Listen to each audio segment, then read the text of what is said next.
दुसरं झालं म्हणून तुझी जाऊन मोठा गोड होते यक्षाच्या जीवतान बोलवल्यांच्या देवान जीवन मनुष्याच्या हातीन फादरांनी तुला दुर्गो असताना डोळ्यात मोतीची ती देळ करून बरे भाषेची कोणाबऱ्या कोणाला जीवित सुखी करून एक सिंगीच गोरी आपली गोडी भोगो सगळं गोडगोटून निचून काढून कोणावर तुझ्या मारी देवाचीच कृषी देखून फायदा वालवी सांपाडून गोष्टी देवाला यादी पदरलीन तुला बोललो असताना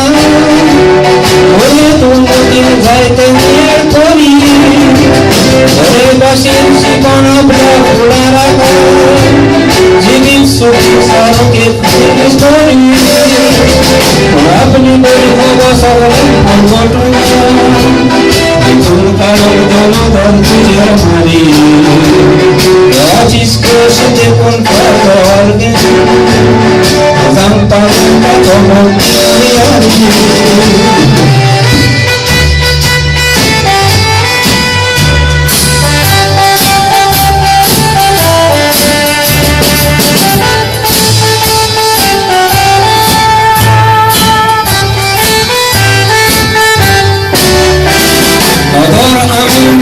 तुझ्या जीविताला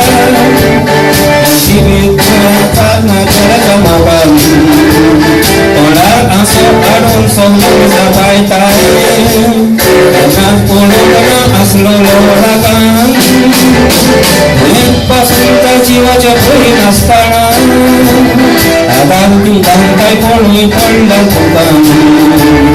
आजीवनी सगळ्यांत जमून येता गुण तुका दिलात म्हणून देवा जायते बरं पण सगळं घंटा मिळवला बघा तुम्ही सांगलेल्या उतरानी तसेच सगळ्यांनी सांगून पावला सोयी संस्था बोलता सगळं तुळे मोदन केलेलं उपकार सदाच कांदा बोलले आमच्या काळजाने गावात तुझ्या सदाच आधार देऊन देवान तुका बोलचो बेसवली जायते बरं पण सगळं घंटा मिळवला पाण्यात तुला सगळेल्या गावदारांनी तसंच तू सगळ्यांनी सांगून पावला तिथून सांगता बोलता वर्षांनी सगळं तुला गान केलेलं उपकार सदाच कांदा बोलले आमच्या काळजाने गावाचे तुमच्या सदाच बसव घालून देवान तुका बोलचो बेसवली गावाचे तुझ्या सदाच बसव घालून देवान तुका बोलचो